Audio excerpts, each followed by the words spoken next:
Muy buenos días, mi nombre es Sara González Molina, soy estudiante de tercer semestre de Medicina en la Universidad Antonio Nariño y les voy a hablar acerca del mesenterio, estructura, función y papel en la enfermedad. Bueno, este es el artículo de revisión que abordaré a lo largo de esta exposición. Fue publicado en el año 2016 por la revista Lancet. El estudio del mesenterio aún se encuentra en una fase inicial. Sin embargo, se han revelado características anatómicas y funcionales distintivas que justifican la designación de este como un órgano. Una de las primeras representaciones del mesenterio asociado con el intestino delgado y el colon fue generada por Leonardo da Vinci. En 1879, Tolt identificó un mesenterio asociado con el colon ascendente y descendente y mostró que aunque estas estructuras estaban aplanadas y pegadas contra la pared abdominal posterior, permanecían separadas de ella. Los hallazgos de Toll fueron muy precisos, pero fueron ignorados mucho tiempo durante el siglo XX.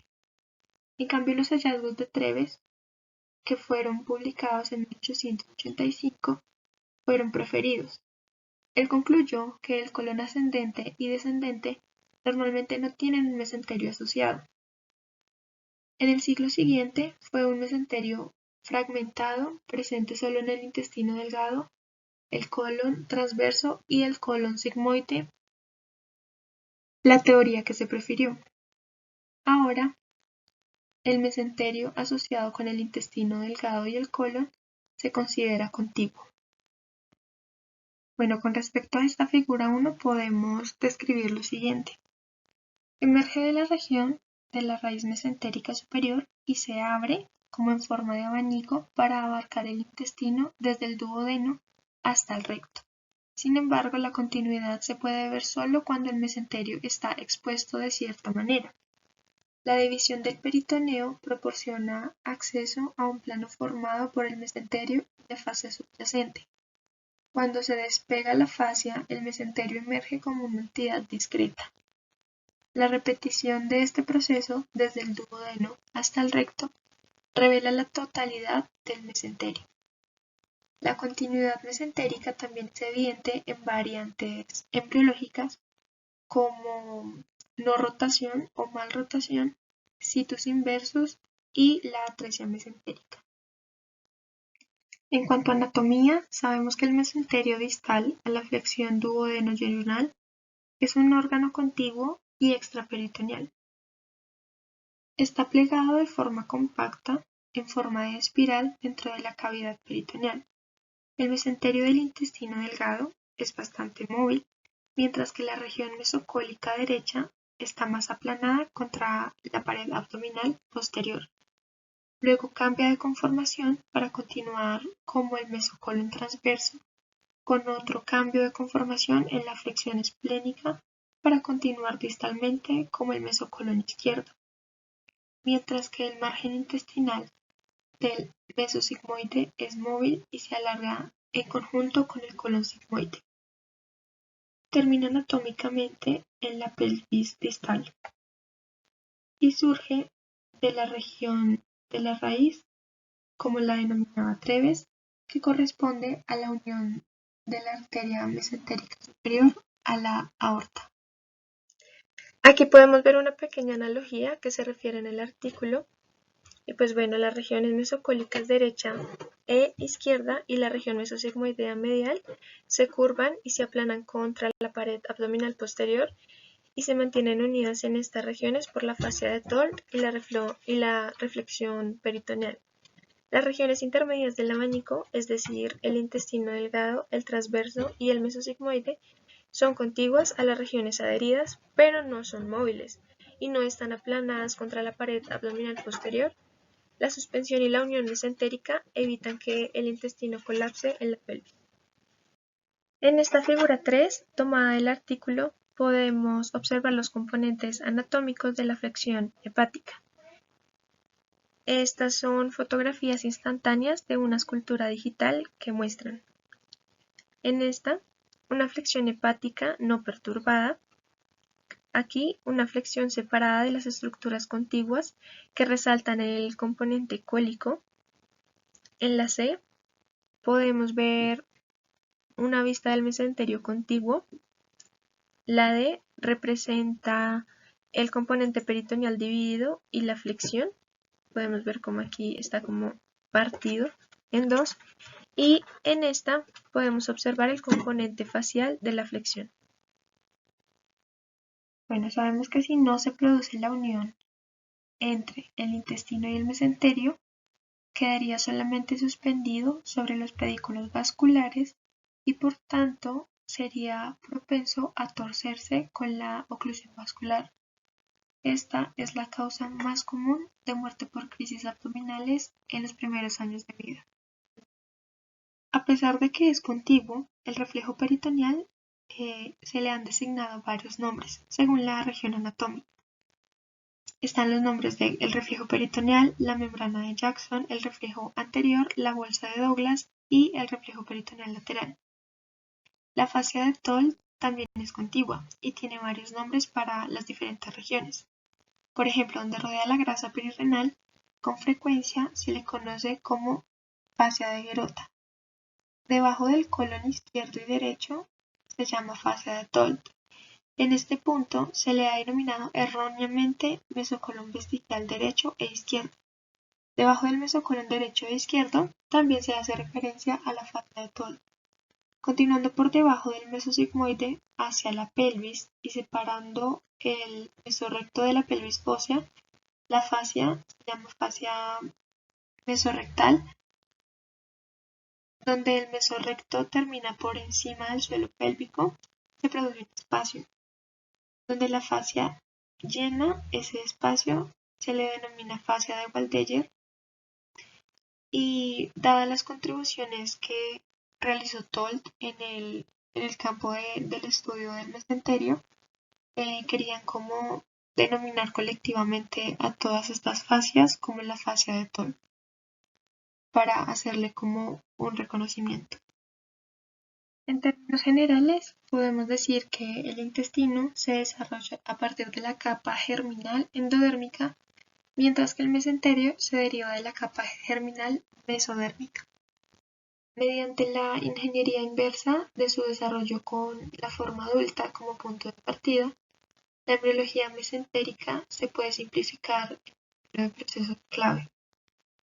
Entonces, primero, la suspensión en puntos de conectividad vascular. Segundo, la elongación diferencial de regiones del intestino y el mesenterio con una rotación resultante en sentido antihorario de ambos. Y por último, el aplanamiento mesentérico contra la pared abdominal posterior, desarrollando la fascia de Toll y la membrana peritoneal para mantener la unión en esta conformación.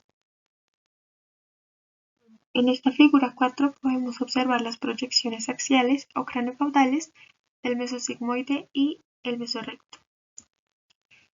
Entonces, en esta primera tenemos el mesosigmoideo superior, en esta tenemos el mesosigmoideo medio, en esta el mesosigmoideo distal, en esta podemos observar la unión rectosigmoidea. Aquí tenemos el mesorrecto proximal y el mesorrecto medio.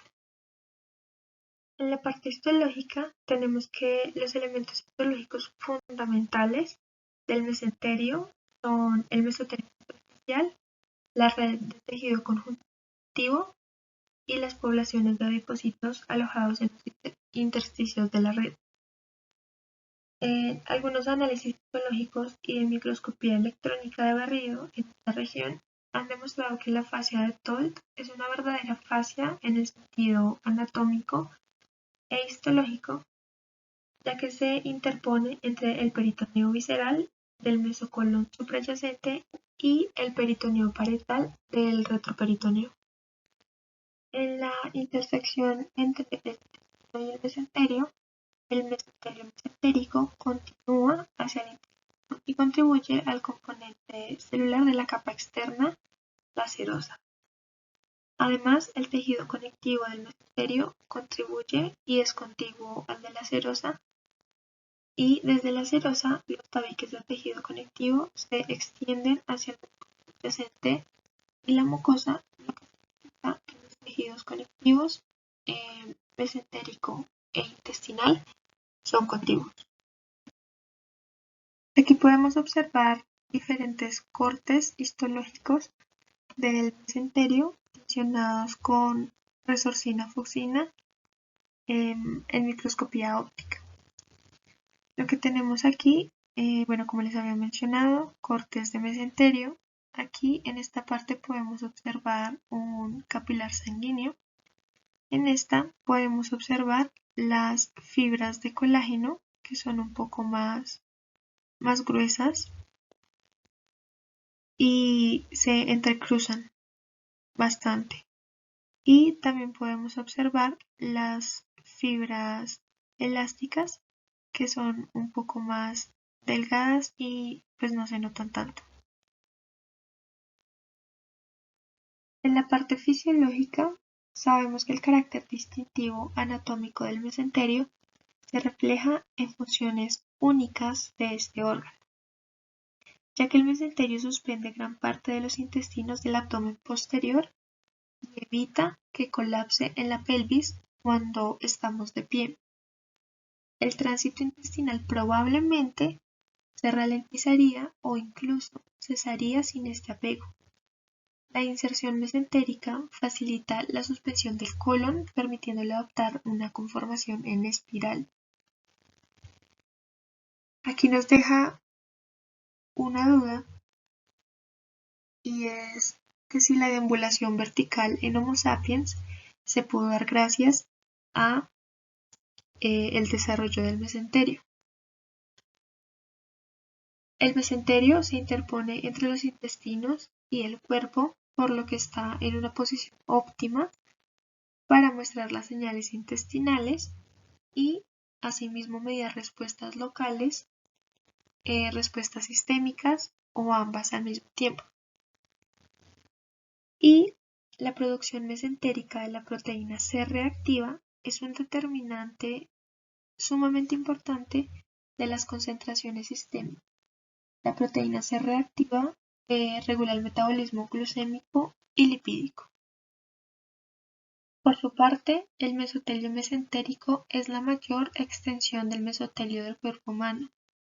Este tiene capacidades transformadoras que pueden ser relevantes para la reparación de tejidos, es decir, después de una cirugía y varios trastornos, como hernias o adherencias. Se dice que el mesotelio mesentérico es un nicho de células madre, sin embargo, pues ha sido objeto de muy poca investigación. Entonces, el mesotelio es la membrana celular que posee numerosas microvellosidades con distribución más densa y abundante en el peritoneo visceral. Estas microvellosidades lo que hacen es aumentar la superficie de contacto con otros órganos. Las funciones del mesotelio pueden ser remodelar la matriz, un activo procoagulante, la fibrinólisis, transporte de sustancias, puede actuar como una barrera de defensa y también ayuda con procesos de lubricación. En cuanto al papel en la enfermedad, se le denominan mesenteropatías y estas se pueden clasificar en primarias y secundarias. Las mesenteropatías primarias surgen del propio mesenterio debido a sus propiedades intrínsecas. Algunos ejemplos de estas son vólvulo, no rotación, trombosis de la arteria mesentérica superior, mesenteresis esclerosante, de esta hay varios subtipos, y quistes mesentéricos, pues les voy a hablar de cada una a continuación. En la mesenteropatía de vólvulo, sabemos que el margen intestinal del mesenterio se alarga junto con el intestino, y esta propiedad predispone al vólvulo o torsión del mesenterio y del intestino adherido. El vólvulo se puede prevenir mediante el aplanamiento y la unión de regiones alternas del mesenterio a la pared abdominal posterior. El vólvulo puede ocurrir en cualquier lugar de la unión mesentérica, sea incompleta o inadecuada. La región medial del mesosigmoide está adherida, mientras que la región lateral es un poco más móvil, y si la diferencia de longitud entre las regiones unidas y móviles es suficiente, se puede producir un vólvulo. En cuanto a la no rotación, o también conocida como malrotación, se da a causa de que el mesenterio no rota de forma normal durante el desarrollo embriológico. Es decir, que no se produce la unión mesentérica y la conformación adulta pues está normal. En cambio, el intestino y el mesenterio están suspendidos solo en los pedículos vasculares y el mesenterio va girando alrededor de estos puntos de conexión. El resultado de esto es un vólvulo catastrófico del mesenterio y del intestino. Otras mesenteropatías son la hernia interna relacionada con defectos mesentéricos y las vasculares. La hernia interna pues se da por los defectos o los espacios mesentéricos que pueden actuar, como su nombre lo dice, como una vía para producir una hernia intestinal. Este trastorno puede surgir en el posoperatorio, es decir, después de una resección intestinal, o puede surgir también espontáneamente debido a una atresia mesentérica.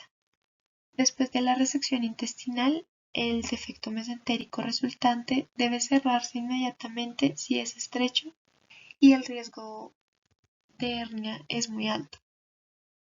Las mesenteropatías vasculares, bueno, pues antes debemos saber que los vasos principales del mesenterio son las arterias y las venas mesentéricas superior e inferior. Entonces, las mesenteropatías vasculares se encuentran entre los trastornos mesentéricos más comunes e incluyen la oclusión aguda de la arteria mesentérica superior y la trombosis de la vena mesentérica superior. La oclusión de la arteria mesentérica superior puede ser embólica o puede surgir como resultado de la formación de un trombo en una placa aterosclerótica. Los quistes mesentéricos surgen después de la proliferación endotelial mesentérica. Estos pueden ser asintomáticos, aunque la expansión repentina secundaria a una hemorragia puede provocar dolor abdominal intenso. Y las mesenteropatías celulares, este concepto de mesenteropatía celular está respaldado por hallazgos en mesenteritis esclerosante y formación de adherencias. La proliferación mesotelial anormal es impulsada por la inflamación crónica y es una característica de la lipodistrofia mesentérica, relacionada con la inmunoglobulina G4. La proliferación mesotelial y mesenquimal sincrónica ocurren cuando se forman adherencias después de la cirugía. Es factible que la proliferación mesotelial proporcione una base celular al saco mesotelial, es decir, una hernia, y el saco herniario pues es un componente anatómico importante en la mayoría de las formas de hernia abdominal. Aquí en estas imágenes podemos ver, bueno, en esta primera podemos ver la conformación de un mesenterio e intestinos normales. En esta B tenemos varias vistas del intestino y el mesenterio en no rotación o mal rotación. En esta C vemos una zona de transición de la mucosa. En esta D tenemos una resección posoperatoria por enfermedad de Crohn, que ya la vamos a ver más adelante. Y esta E nos muestra un quiste mesentérico visto en una muestra posoperatoria. La segunda división de las mesenteropatías son las mesenteropatías secundarias. Estas surgen de fuentes extrínsecas y pueden ocurrir debido a la diseminación directa o sistémica de un proceso patológico. Algunos ejemplos que se incluyen en este tipo de afectación son las neoplasias intestinales o la inflamación. Entre las mesenteropatías secundarias encontramos tres divisiones principalmente, pero de estas aún no se sabe muy bien si pertenecen a las mesenteropatías primarias o propiamente dichas a las secundarias. La malignidad intestinal se da por la contigüidad linfática entre el mesenterio y el intestino, que proporciona un medio para la propagación de las enfermedades. Se cree que la diseminación linfática a los ganglios mesentéricos es un mecanismo muy importante para la diseminación sistémica de los tumores intestinales. Además, los tumores intestinales pueden invadir el mesenterio contiguo o cercano. La enfermedad de Crohn. Una visión clásica de esta enfermedad son las anomalías mesentéricas no invasivas o mínimamente invasivas, que se trata de un trastorno intestinal. Las entradas mesentéricas explican la apariencia transmural de la enfermedad de Crohn, así como el origen de las células mesenquimales responsables de esta enfermedad. Por último, tenemos a la obesidad, la diabetes, aterosclerosis y síndrome metabólico. La relevancia clínica del mesenterio no se limita a la enfermedad abdominal. La desregulación de la proteína C reactiva sistémica tiene un papel importante en la patología de la obesidad, la aterosclerosis, la diabetes y el síndrome metabólico.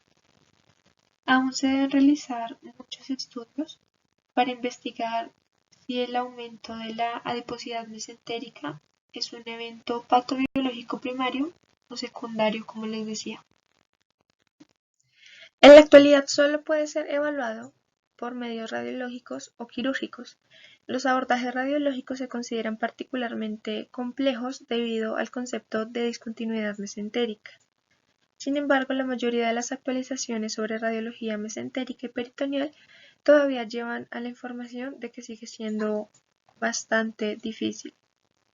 Los avances en la radiografía y resonancias abdominales significan que las regiones flexurales y no flexurales del intestino pueden identificarse de forma reproducible tanto en adultos con anatomía normal como en adultos con variaciones embriológicas y algunas patologías abdominales. La biopsia mesentérica transintestinal proporcionaría datos sobre el diagnóstico sobre trastornos mesentéricos secundarios, por ejemplo, una enfermedad cardiovascular.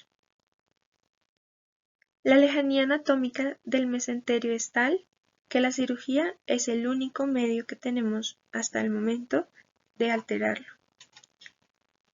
Jameson y Dobson demostraron en 1909 la importancia de eliminar el drenaje linfático del colon durante la resección por cáncer de colon, mientras que Milas mostró beneficios con el tratamiento del cáncer de recto.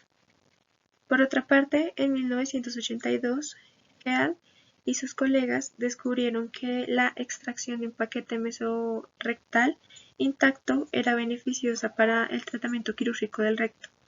Asimismo, Hongenberg y sus colegas mostraron la importancia de eliminar un paquete mesocólico intacto en la resección del cáncer del colon. La clarificación de la anatomía mesentérica tendrá muchos beneficios para la cirugía colorectal. Y la sistematización también facilitará la realización de ensayos aleatorios rigurosamente controlados que se han solicitado durante mucho tiempo pero que hasta ahora no han sido posibles. La farmacología mesentérica está también muy poco desarrollada y los primeros hallazgos en estudios con ratones sugieren que el infliximab puede alterar el entorno de las citocinas mesentéricas con incremento al reconocimiento de la funcionalidad central del mesenterio y es probable que se amplíe con un número mayor de estudios. En modo de conclusiones y visiones a futuro, Pues sabemos que la aclaración de la estructura mesentérica ha planteado muchas preguntas, pero también ha proporcionado simultáneamente una plataforma desde la cual dirigir futuras investigaciones en las ciencias naturales y aplicadas. Hasta ahora no está claro si el mesenterio debe considerarse parte de los sistemas intestinal, vascular, endocrino, cardiovascular o inmunológico, ya que desempeña funciones importantes en cada uno de ellos. Aún se desconoce la unidad funcional del mesenterio y se debe explicar si un tipo celular distintivo es el principal responsable de su funcionalidad mediante la histología. Se está investigando la contigüidad multinivel del mesenterio y las estructuras adyacentes como una ruta para la propagación de diferentes enfermedades, no solamente las abdominales. Y por último, la patología se beneficiará de una comprensión integral, mejorada y una variedad de condiciones abdominales y no abdominales, y en cirugía se espera que se mejore la técnica quirúrgica, la estandarización del componente artesanal de la cirugía abdominal y su futura investigación científica para poderla aplicar a las investigaciones de educación. Cabe resaltar que las figuras utilizadas en esta presentación fueron tomadas del artículo del mesenterio, estructura, función y rol en la enfermedad. Muchas gracias.